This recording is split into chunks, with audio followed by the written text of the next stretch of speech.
All right, hello, and welcome to the second take. My name is Jordan, and here I'm going to be presenting the state of the Oscars. So, what we're looking at right now is we just had our Critics' Choice Awards happen. We are currently in the middle of our guilds, all announcing their nominees for this year, and we're waiting for the Oscar nominations and SAG. That's going to be, well, Oscars happening on January 22nd, but SAG is happening this week. And so, I'm trying to get this out now before all that stuff happens and before we do our final predictions. I just want to give a bit of a disclaimer. I'm not doing all the categories today. I'm only doing some of them, or some of the quote unquote bigger ones, but we will be doing all of them for our final prediction coming forward. So without further ado, let's go ahead and get into the state of the Oscars. So now remember this all after a Critics' Choice. So right now we're looking at Best Picture. In Best Picture, we're looking at number one being One Battle After Another.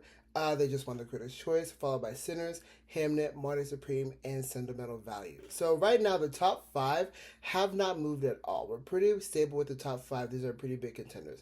In the bottom five, we have a little bit of movement happening, with some coming up and some going down. So for instance, looking at number six, we have Frankenstein that is rising just a little bit. Were one of the most winning movies of the Critics' Choice this year, with 4 wins in total. We have number seven with Jay Kelly, and number eight, and It Was Just an Accident. I want to go back a little bit. Number six and number seven are both Netflix contenders. So Netflix is really, I think, going to be pushing a lot for Frankenstein and Jay Kelly to really make some momentum happen and to get into that Best Picture lineup, especially with the total nomination package that it could possibly get, especially with Frankenstein. Jay Kelly, you have some star power behind it with George Clooney and Adam Sandler. And once again, Netflix is producing it and they're running it. And so I'm pretty sure they're going to be able to get a pretty solid entry into that Best Picture lineup happening. All right. Number eight, we have It Was Just an Accident. This is the Palme d'Or winner from France, and it's a really, really good movie on its own. It has one of the best endings from this entire year. In my opinion, it is the best ending. I mean, the sound working there is just phenomenal. But it's looking at number eight right now, primarily because, yes, it has a good screenplay, has a great chance for international feature, but it is still working on getting seen by all these different screenings, all these different things. And so I know Neon will be able to push it pretty well. So I think it'll be a solid number eight. Number nine is Avatar Fire and Ash. I think the overall total nomination total for Avatar is just too big to say it's going to get all these nominations and then not Best Picture. I think it's going to get in the Best Picture, even though it is still like one of the quote unquote weaker entry of James Cameron's trilogy in Avatar, but it's going to be good. It'll be fine. All right, number 10, hear me out with this one. The Secret Agent. So last year, Brazil pulled off a pretty surprising thing by getting I'm Still Here into Best Picture, along with International Feature and Best Actress for Fernando Torres. The Secret Agent could take a similar track with that. It's already, I think, get nominated for screenplay. Wagner Moore is going to get nominated for Best Actor. I think he's pretty solid in that movie. And I think with that, on the top of international feature and all that put together, it's going to be a solid Best Picture contender for this year. It'll take that 10th spot. All right, we do have a couple dark horses in Train Dreams, which is another Netflix movie. We also have Wicked for Good, which is having a bit of a rough patch right now, again, especially given the critics' reviews. But once again, we're only looking at the Critics' Choice Awards. We still have the Golden Globes coming up. We have SAG, and then we can see what happens with the Oscars as well. So this is our Best Picture lineup right now for the top 10. Let's move on. So next we have Best Director. Best Director is pretty solid right now.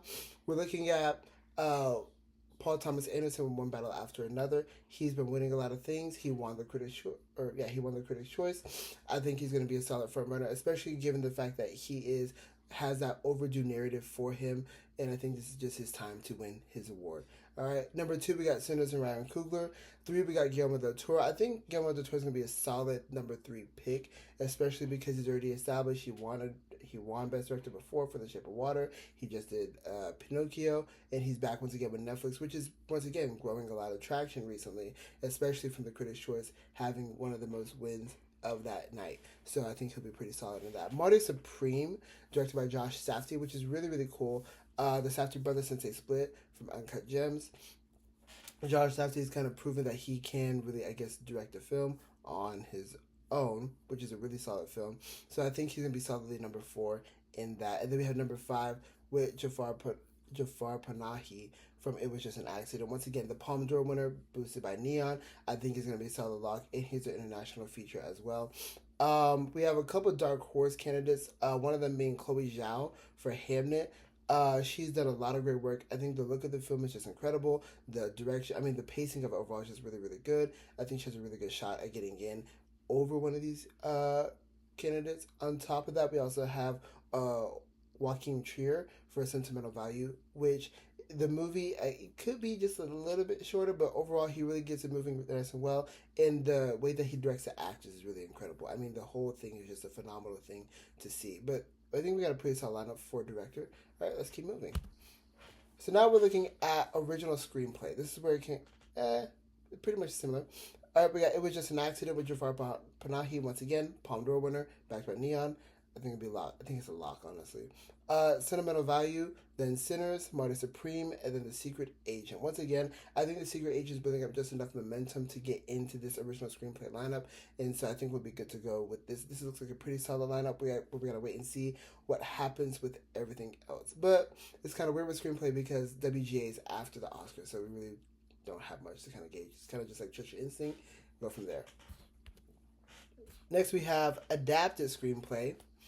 This one is once again Paul Thomas Anderson, One Battle After Another. Then we got Hamnet with Chloe Zhao and Maggie O'Farrell, Begonia Will Tracy, Wake Up Dead Man, A Knives Out Mystery, and Train Dreams. Now, I think Begonia's going to get an adapted screenplay nomination because the way that Will Tracy and Yorgos Lanthimos made that film, I mean, the screenplay really kind of carries it. A lot of that whole comedic aspect of it really is a great feat in the screenplay itself. Wake Up Dead Man, even though I think personally this is Rian Johnson's, I guess, is my number three in his trilogy of Knives Out, but even still, the way that he writes it, the way that he tells kind of like the who done it, even though it feels more like a, not so much like a who done it, but more like, I guess, like how they pull it off. I mean, the way that he writes it is just really incredible. I love the final scenes in the third act, especially with Glenn Close. It was great. And then Train Dreams, it's Train Dreams. It's going to get in. It's a great movie. All right, moving on. We're now in the acting categories. We're looking at lead actor. So, number one, Timothy Chalamet. Personally, I think he's sweeping. I think that he's going to win the entire thing. His performance in Marty Supreme is absolutely phenomenal. He has his last scene that's just really, really good. He is just this witty character who has a lot. It's a great performance. I think it's going to be great. All right, number two, Leonardo DiCaprio. I think the way that we can see an upset is if Leonardo DiCaprio is One Battle After Another is completely just overbearing and just takes up a lot of the people and what they want. It's almost like they go down the ballot and start click, click, click, click, click with One Battle After Another. That's how I think we see a Leonardo DiCaprio victory, which I mean wouldn't be upset about, but I think it is Timothy Chalamet's time. So I think Leonardo DiCaprio will be solid in that number two spot. Michael B. Jordan's number three, Wagner Moore number four, and then George Clooney number five. The number five spot was kind of interesting because you have Joel Edgerton, you have Ethan Hawke for Blue Moon, but I think George Clooney is going to get that number five spot for primarily because he is in Jake Kelly, a Netflix movie, and George Clooney has a lot of connections. He's been in the industry for a long time now. I'm pretty sure he's going to be kind of like that, almost like that quote unquote. That blockbuster pick, I guess, for that type of fifth spot, which, I mean, yeah, we should be good with that. All right, next one. We got leading actress. So, leading actress, we got number one, Jessie Buckley. A lot of people have been saying that Rose Byrne could take over, and I think that she could. I really do. I love her performance in If I Like, I Kick You. I think she was phenomenal in that movie. However, I do think Jessie Buckley is doing great work in Hamnet, and I think she does so much to really lift that movie up. So I think she's going to be a solid sweeper for the Best Actress contender. I think we need to see maybe SAG happen for Rose Byrne to really see, okay, if she has that kind of traction. If she has the actors behind her, then we can see, okay, maybe she might be able to take over and beat out Jessie Buckley, but we gotta wait and see. Number three, we got Renata Reinsve for Sentimental Value. She's wonderful. Number four, Chase Infinity, One Battle After Another. I've been seeing people not have Chase Infinity in. I think that she's a solid pick. I think if you're expecting One Battle After Another to get all these nominations, especially for actor and the two supporting actors, you have to put Chase Infinity in because she really, if you think about it, she is the movie. I mean, at one point, the whole thing just about what she's doing, where she is, and everyone's like going after her. She literally is the battle. Like, it's great. Number five, Amanda Seyfried. Now, the thing about number five, this is truly a toss-up between Amanda Seyfried and Emma Stone, in my opinion. I think that Amanda Seyfried would get the lead out over Emma Stone, primarily because, Emma Stone, she just won her Oscar a couple years ago. I think the voters might try to go with someone newer, but not newer, but I guess a fresher face for this type of lineup, which I think is why they'll go with Amanda Seyfried, especially since she is in, like, the whole movie of the Testament of Anne Lee. And, once again, Dark Horse will be Emma Stone in Begonia. So we got to look out for that one as well. I think we'll be able to see, based on what SAG does, we can kind of see what is going to happen with that type of race. All right, next one. Supporting actor. We got Stellan Skarsgård at number 1, Sean Penn at number 2, Jacob Elordi, Benicio del Toro, and then Adam Sandler. Now, Jacob Elordi got a huge boost from the Critics' Choice since he won there, which is kind of a shocker, but I mean, he really gives a wonderful performance in Frankenstein. I think that boost is going to be a bit of enough for him to really give him like a solid spot at number 3. And so we got to wait and see what happens at Golden Globes and what happens at SAG to really see, okay, how does this race pan out? I still think Stellan Skarsgård is going to be a solid pick for number 1, especially with his performance being so riveting. It's just so great in sentimental value. I think he is going to be a solid person. But I don't think he's a lock for sure. We're going to wait and see what happens with the rest of this season. Sean Penn is number 2. Sean Penn is just absolutely phenomenal in One Battle After Another, and I think based on how much the Academy loves that movie will determine whether or not if he can take over Stellan Skarsgård's spot as well. So we're gonna keep moving with that. Oh, and then we have Benicio del Toro. He's phenomenal. A Few Small Beers. That was funny. And then we got Adam Sandler and Jay Kelly. Adam Sandler kind of feels like this nomination almost feels like an IOU from Uncut Gems, but we're going to wait and see what happens with this exactly. All right, next one. We got Supporting Actress. Now, I'm going to hold out for this one. I still believe that Teyana Taylor will be our winner for Supporting Actress. I do think that she has almost like what's his name? What Mahershala Ali was able to do for Moonlight, she's doing that same thing. Where even though, yes, she's in a little bit of the film, that first act, you think about her the entire movie, and she literally has the lasting impact of the whole movie. So I think it's going to be pretty cool to see her win. And hopefully, if we see her give a speech, that she really gets that momentum going for her as well. I did bump up Amy Madigan to number 2 since she did win at Critics' Choice. And I mean, she's phenomenal in the movie. I think she's great as Aunt Gladys. If she keeps winning, then I think we will see a sweep. But we gotta wait and see what happens at Globes and SAG just to see what's gonna happen with this. Number 3 is Ariana Grande. I think she's not solid, but she's holding steady right now. The movie has fallen off a little bit, but I think that even though the movie is falling off, she will still be okay for herself for a nomination in that number 3 spot, or at least in the top 5 lineup for her performance.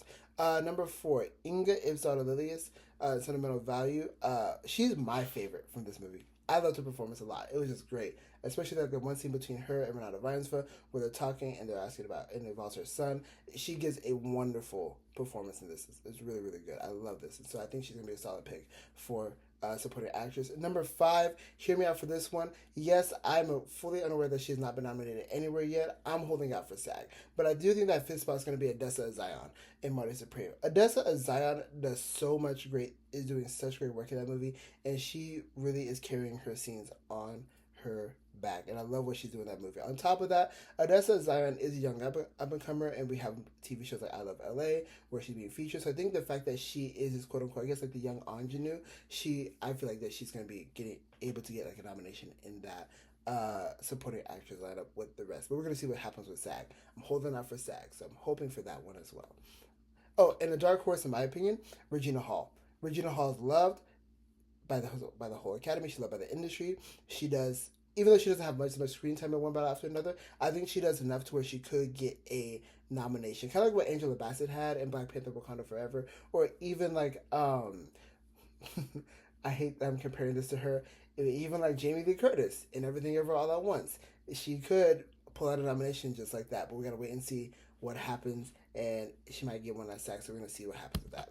All right, next we have Best Casting. Now, this is the brand new category for the Academy. Not a lot of people really know what's going to be happening with this category, but I think, in my opinion, what I'm seeing is basically like, okay, who are the top 5 Best Picture contenders? And then we just go from there. We just kind of put that in that spot. So right now, number 1, I have Sinners. That cast is incredible. Everyone plays their role great. It's a phenomenal. You have these stars. You have these up-and-comers. Like, it's just wonderful. It's chef's kiss. All right. Number 2, One Battle After Another. Once again, phenomenal cast. If you're nominating 4 of the actors in that movie, you got to give it Best Casting at that point. I mean, enough said. Number 3, Marty Supreme. I love the pairing of Timothée Chalamet and Dustin Zion, Gwyneth Paltrow, even Kevin O'Leary and Fran Drescher doing some great work in this as well. So it's really cool to kind of see that. Then we have Hamnet. I mean, that's phenomenal. Hamnet is great. And number 5, Wicked for Good. Wicked for Good almost feels like we're not nominating it for this movie, but we're nominating it for like the totality of everything, like from Wicked and this movie. We're just nominating it in total. So it almost feels like that makeup thing. So I am excited to see what's going to happen with this category. I'm also kind of curious to see what type of picks they're going to be making for this category as well. So we got to look out for that. All right. The next one we have is wrong one. International feature. So looking at international feature, we have The Secret Agent, sentimental value. It was just an accident, no other choice, and The Voice of Ham Rajab. Now, I think The Secret Agent is going to be able to pull out and win this category as a whole. I think once again the strength of the movie itself and the whole. I mean, I don't want to. We also what happened with I'm Still Here last year, so I think that if Brazil can do that last year, I think they're going to be trying to push that again. And since this is a later entry into our lineup for the Oscars this year, I think it still has time to build the momentum and get that final push for the nomination and eventually for the win as well. There's plenty of time, and so I think we'll be really good to see that. And then sentimental value will be a close second. Then it was just an accident following right behind. Okay, so that's going to be our pick. That's going to be my pick for international feature, and we're going to move on. We have animated feature. So I think K-pop Demon Hunters is going to be taking it.